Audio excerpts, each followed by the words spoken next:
He was collecting welfare checks in Dublin. Then he became the most famous fighter alive.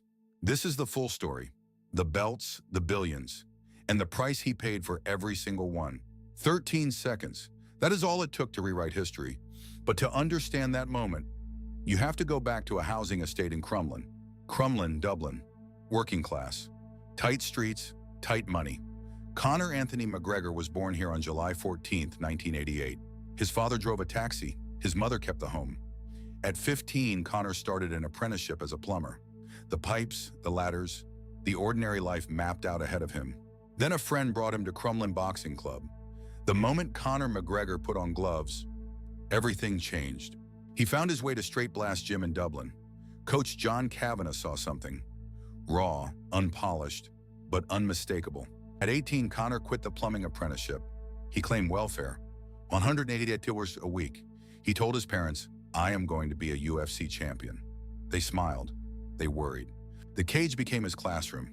He tore through Cage Warriors, winning both the featherweight and lightweight titles simultaneously. Nobody had done it before. The UFC came calling, April 6, 2013.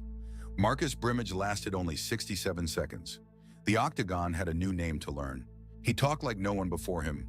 Brazen, prophetic, sometimes wrong, often right. The UFC had found its Carnival Barker and its Golden Goose.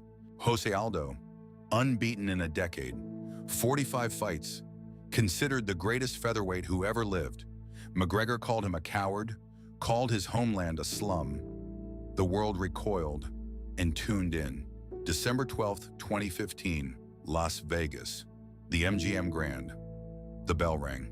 13 seconds later, Jose Aldo was unconscious on the canvas. The fastest finish in UFC title fight history. Ireland stopped. Pubs went silent, then detonated. A kid from Crumlin, on welfare 6 years earlier. Now the UFC featherweight champion of the world. Then he did the impossible. November 12, 2016, he moved up in weight, walked into Madison Square Garden, and knocked out Eddie Alvarez in the second round. 2 UFC belts, simultaneously. No one had done it in the modern era. Combat sports had never seen anything like it.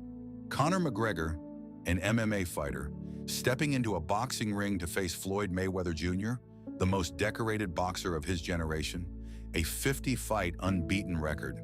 This was spectacle, and the world bought every second of it. August 26, 2017, T-Mobile Arena, Las Vegas. 4.3 million pay-per-view buys. McGregor earned a reported $100 million in a single night. He lost in the 10th round. He did not care. In 2018, he launched Proper No. 12 Irish whiskey. Within 2 years, he sold his majority stake for a reported $600 million. The fighter had become something else entirely, a corporation. April 5, 2018, Barclays Center, Brooklyn. McGregor stormed a backstage loading dock, hurled a metal hand truck through a bus window. Several fighters were injured. Charges were filed. The image shattered something. 6 months later, the return. UFC 229, Khabib Nurmagomedov. Unbeaten, unstoppable. The best wrestler in the sport's history. This was not a boxing exhibition. This was a reckoning. October 6, 2018. Khabib smothered him, dominated every round. In the fourth, a rear naked choke. McGregor tapped. For the first time in years, the world saw something genuine. Vulnerability. Then the chaos. Khabib leapt the cage. Cornermen brawled. McGregor was hit. Suspensions and fines followed for both camps. The sport's biggest night ended in disgrace. January 2020, he came back. 40 seconds. Donald Cerrone finished. McGregor looked sharp, looked hungry.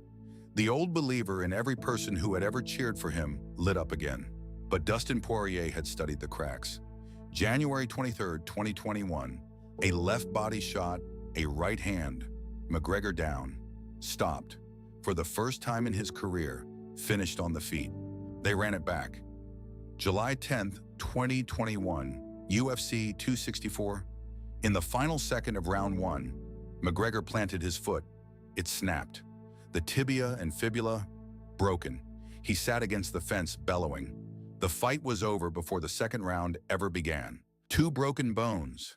A year of rehabilitation. The body that had seemed indestructible was now a thing that needed care.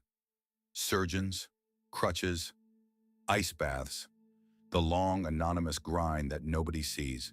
And off the canvas, a darker ledger. Legal proceedings, civil suits, allegations from multiple countries. The man who preached self-belief had acquired a biography that complicated the mythology. He built a whiskey empire, a Rolls-Royce collection, a Lamborghini yacht, a $3 million mansion in Kildare. The ambition that drove him out of Crumlin had eaten the fighter who made it possible. Yet the facts remain staggering.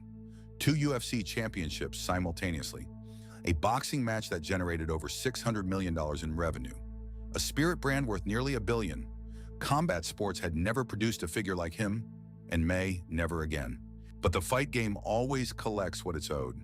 Every punch absorbed, every late night, every year spent building a persona so large it cast its own shadow. The sport gave Conor McGregor everything, and then it presented the bill. Somewhere in Dublin, there is still a kid on 180 hours a week with an impossible dream. Conor McGregor proved the dream was possible. He also proved how much it costs. The 10 count doesn't only toll for the dead. Sometimes it tolls for the man who walked away from the person he used to be. Conor McGregor is still fighting. What exactly? Only he knows.